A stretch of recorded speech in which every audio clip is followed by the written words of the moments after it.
Kahapon po no, may mga balita na sinasabi na parang sa palagay ho ba ninyo, kaninyo ay parang naghahabilin na ang dating presidente. The fact na yung nga po, yung mga statement ni VP Sara about cremation, etc.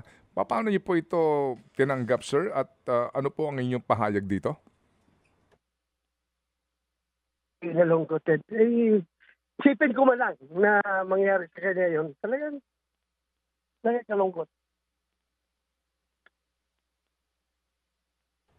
Senator? Well, kalungkot.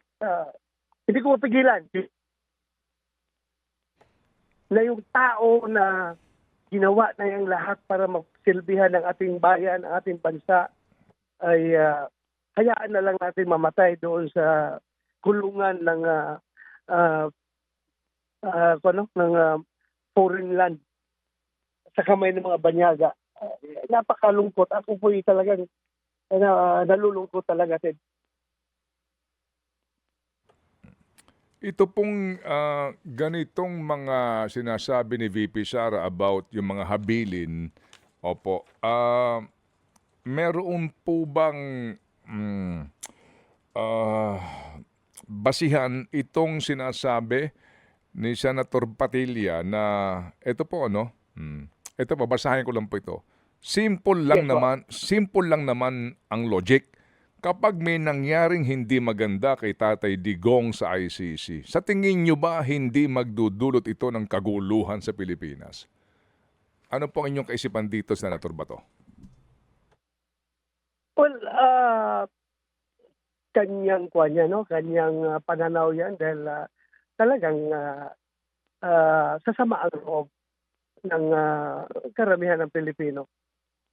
Particularly yung mga taga Mindanao at yung mga part ng Visayas na talagang all out na nagmamahal kay Pangulong Duterte ay talaga sasama ang loob. At you can just imagine, hindi naman tayo, we are not a warmonger, we are not warmongering, we are not nananakot ng destabilization or what, pero you can just imagine yung sentimento, yung totoong sentimento ng military and the uniform personnel, no? Pinakita nila doon sa yung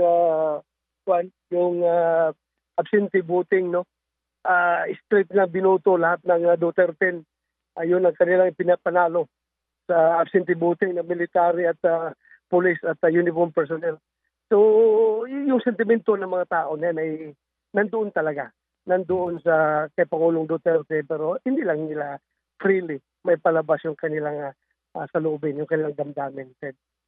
Yung pong repatriation na inyong resolution, the fact na sabi nga po ng gobyerno na beyond na ho ito sa kanilang poder kasi nga nasa ICC na eh.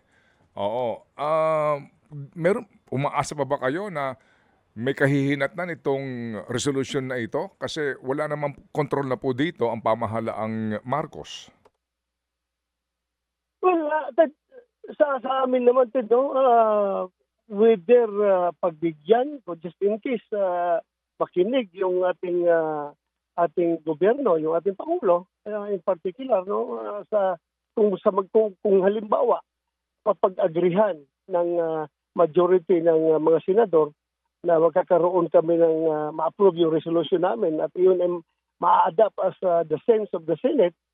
At kung ito'y pakinggan ng ating Pangulo, ay sa amin naman, whether or not maibalik dito physically talaga dahil nga we understand the complication na wala na sa control natin yan dahil nandun na sa ICC. So at least ipakita man lang, kung may ipakita man lang ng ating gobyerno na yung intention nila na ma-repatriate yung ating Pangulo pabalik dito.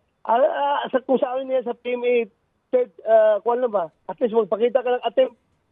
Magpakita ka man lang attempt, at least satisfied na kami. Magpapakita ka ng attempt, ibig sabihin, pinakinggan mo yung sense of the Senate kung magpakita ka ng attempt na gano'n. Yun lang naman. Yun lang sa amin. Iba baka mamaya, pakinggan siya. Kasi sila naman ang naghatid doon kay Pangulong Duterte sa daig. Baka pakinggan siya ng ICC na, pakisabihin ng ICC na, kayo naman nagdala niya dito, so hiningi niyo papalik. Ibalik namin dyan sa inyo. Ganun lang ng mga posibilidad din.